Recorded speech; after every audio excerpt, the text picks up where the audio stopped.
Bismillahirrahmanirrahim. Assalamualaikum warahmatullahi wabarakatuh. Selamat siang semuanya.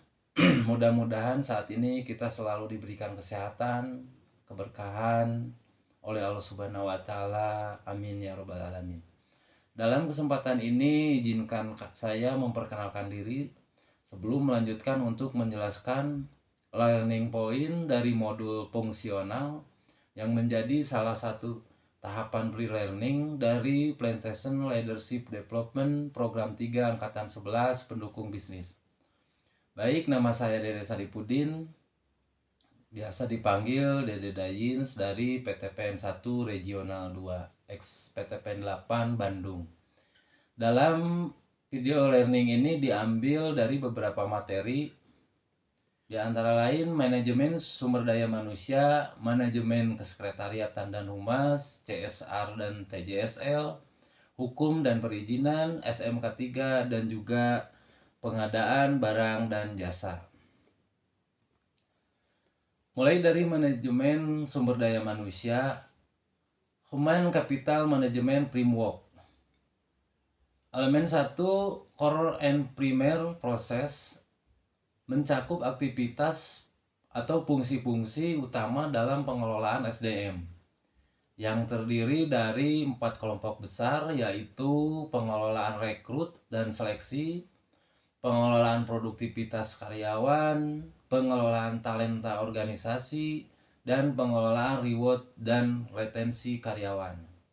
Elemen yang kedua, foundation atau supporting process, mencakup sistem maupun infrastruktur pendukung dalam pelaksanaan aktivitas atau fungsi pengelolaan SDM, seperti database kepersonaliaan atau karyawan, administrasi penggajian, SOP, sistem informasi SDM, dan juga hubungan industrial, manajemen perubahan, dan internalisasi budaya.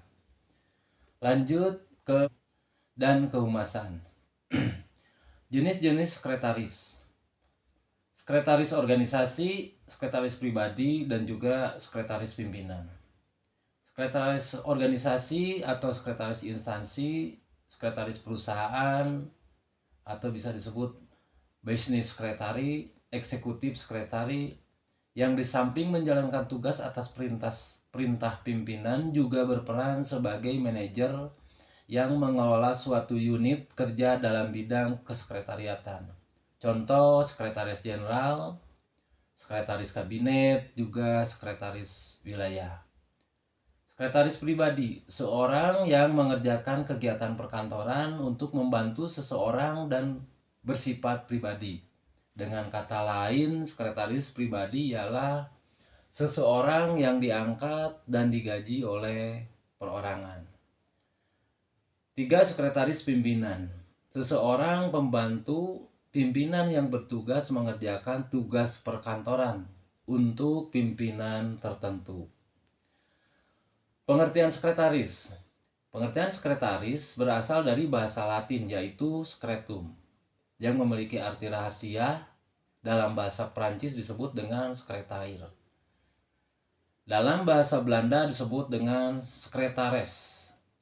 Pengertian sekretaris secara terminologi adalah orang yang harus dapat menyimpan rahasia pimpinan atau perusahaan yang tidak perlu diketahui oleh orang atau pegawai lain. Dalam hal ini, jadi tugas-tugas sekretaris tidak lepas dari kerahasiaan perusahaan. Karena kebijakan awal yang akan dikeluarkan oleh pimpinan atau perusahaan sedikit banyak akan diketahui oleh sekretaris. Karena tugas sekretaris ialah membantu pimpinan dalam meringankan tugas-tugasnya. Di sini ada beberapa fungsi sekretaris. Pertama, membantu meringankan tugas-tugas pimpinan juga sebagai alat pelaksana pusat ketatausahaan. Kedua, mengadakan pencatatan dari semua kegiatan manajemen sebagai pusat dokumentasi dan menangani informasi untuk pimpinan. 3. Sebagai alat komunikasi organisasi atau perusahaan menjadi jembatan penghubung. Ada prinsip-prinsip administrasi kesekretariatan. Satu, fasilitatif dan pelayanan prima, legalitas, informasional, efisiensi dan efektivitas, pembakuan, ketepatan waktu, pertanggungjawaban, jaringan kerja, ketepatan, keamanan, ketelitian, kejelasan, dan asas gabungan atau sentralisasi dan desentralisasi. Lanjut ke materi corporate social responsibility atau tanggung jawab sosial dan lingkungan. Corporate social responsibility adalah suatu tindakan yang dilakukan oleh perusahaan sebagai wujud tanggung jawab terhadap masalah sosial maupun lingkungan di sekitar perusahaan, di mana ketika perusahaan berupaya keras mengejar laba, namun tetap berupaya untuk meminimalkan dampak negatif dari pengambilan keputusan yang diambil oleh operasi perusahaan. CSR atau TJSL. CSR itu wujud dari tanggung jawab berbisnis tapi tidak merugikan manusia lain dan lingkungan. CSR bukan sekedar sumbangan atau donasi. CSR juga bukan bertujuan untuk menutup aib atau dosa perusahaan. Di Indonesia, CSR dikenal dengan sebutan TJSL atau Tanggung Jawab Sosial dan Lingkungan. TJSL adalah komitmen perseroan untuk berperan serta dalam pembangunan ekonomi berkelanjutan guna meningkatkan kualitas kehidupan dan lingkungan yang bermanfaat baik bagi perseroan sendiri, komunitas setempat maupun masyarakat pada umumnya. Lanjut di materi hukum dan perizinan. Ruang lingkup hukum dan perizinan. 1. Pelaku. 2. Perusahaan. 3. Aktivitas. 4. Pengembangan. 5. Likuidasi. Perorangan, badan hukum, bukan badan hukum, pendirian, perizinan, tanah, dan bangunan merupakan ruang lingkup untuk hukum dan perizinan, yang di dalamnya mencakup perjanjian atau kontrak, asuransi, surat-surat berharga, ketenaga kerjaan, pengangkutan, merger, konsolidasi, akuisisi, go publik, pajak, haki, pertanahan, lingkungan, GCG dan CSR, optimalisasi aset ataupun kepahilitan perusahaan. Dasar hukum dan tujuan perseroan terbatas. Perseroan terbatas adalah saham seluruh atau paling sedikit 51% milik negara yang tercantum di Undang-Undang Nomor 19 Tahun 2003 BUMN, juga Undang-Undang Nomor 40 Tahun 2017 perseroan terbatas. Tujuan dari hukum dan perizinan ini menyediakan barang. Tujuan dari persero ini menyediakan barang dan atau jasa yang bermutu tinggi dan berdaya saing kuat. 2. Mengejar keuntungan guna meningkatkan nilai perusahaan. Di sini bicara perseroan terbatas, ada ciri-ciri perseroan terbatas antara lain sebagai badan hukum mandiri atau persona standing in judicio, legal entity, legal body. 2. Sebagai asosiasi modal, saham, mempunyai kekayaan terpisah, pertanggungjawaban terbatas para pemegang saham sebatas saham yang dimilikinya. Pemegang saham tidak bertanggung jawab atas kerugian PT melebihi saham yang dimiliki, kecuali terkena ketentuan PS3 UU PT dalam kurung Piercing the Corporate Veil. Selanjutnya adanya pemisahan tegas antara fungsi RUPS dan direksi. RUPS sebagai pemegang kekuasaan tertinggi dalam arti kekuasaan yang tidak diberikan kepada direksi dan komisaris. Lanjut ke materi SMK 3.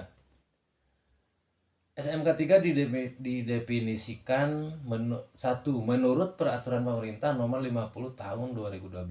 Pengertian keselamatan dan kesehatan kerja atau K3 adalah segala kegiatan untuk menjamin dan melindungi keselamatan dan kesehatan tenaga kerja melalui upaya pencegahan kecelakaan kerja dan penyakit akibat kerja. Dua, International Labour Organization. Keselamatan dan kesehatan kerja atau K3 adalah sebuah ilmu untuk antisipasi, rekognis, evaluasi, dan pengendalian bahaya yang muncul di tempat kerja yang dapat berdampak pada kesehatan dan kesejahteraan pekerja, serta dampak yang mungkin bisa dirasakan oleh komunitas sekitar dan lingkungan umum. 3. OHSAS 18001. Semua kondisi lingkungan kerja dan faktor yang dapat berdampak pada keselamatan dan kesehatan kerja dari tenaga kerja maupun orang lain, antara lain kontraktor, pemasok, pengunjung, dan tamu di tempat kerja.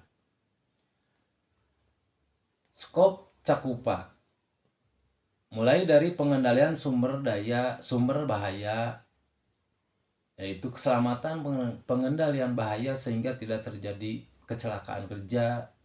Kecelakaan kerja adalah kejadian yang tidak dikehendaki yang dapat menyebabkan korban jiwa atau harta. Pengendalian dan pengukuran lingkungan kerja. Kesehatan melindungi penyakit akibat kerja. Umumnya penyakit kerja terjadi karena terpapar pekerjaan atau lingkungan kerja dalam jangka waktu yang lama. Pencegahan, persiapan, tindakan, pemulihan. Tindakan untuk menyelamatkan aset karena adanya kejadian yang tidak terduga apabila tidak dilakukan dimungkinkan akan mengakibatkan kerugian yang nantinya keadaan darurat. Pengelolaan limbah, meminimalisir limbah buang, menjaga agar proses produksi tidak menyebabkan perubahan keadaan lingkungan melalui pengolahan limbah sehingga kontaminan minimum lingkungan. Filosofi K3. 1. Karyawan adalah aset yang paling berharga buat perusahaan.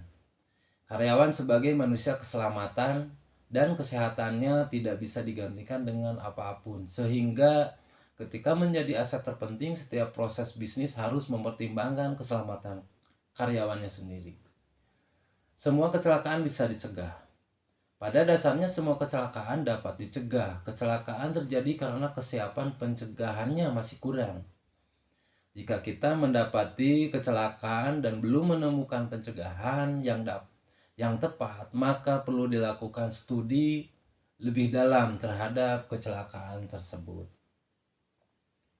Bekerja aman adalah persyaratan untuk bekerja. Ketika bekerja secara aman menjadi syarat, maka sebelum pekerjaan dilakukan, perlu dipastikan apakah pekerjaan dilakukan dengan aman.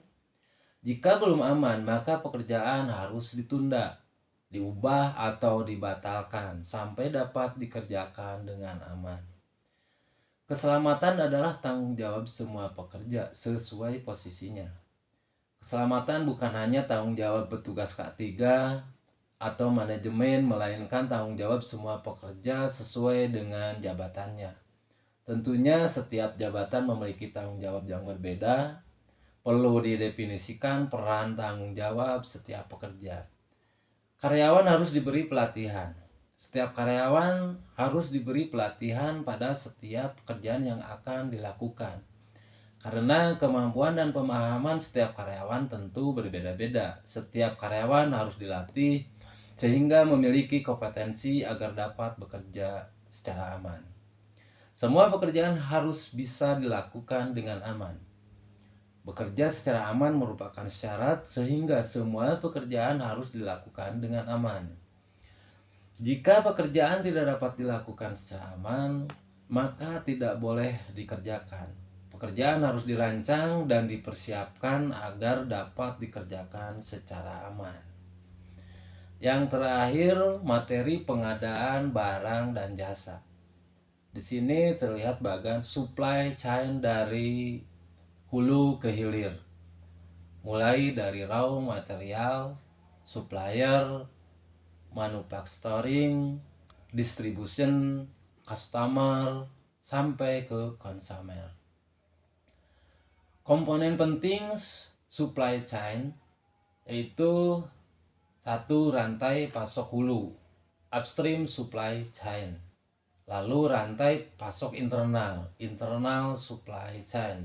Dilanjut rantai pasok hilir, downstream supply chain. Demikian learning point dari modul fungsional yang dapat saya sampaikan sebagai salah satu tahapan pre-learning ini dari Plantation Leadership Development Program 3 Angkatan 11 pendukung bisnis. Semoga bermanfaat baik bagi kita maupun perusahaan yang kita cintai. Amin ya rabbal alamin. Assalamualaikum warahmatullahi wabarakatuh.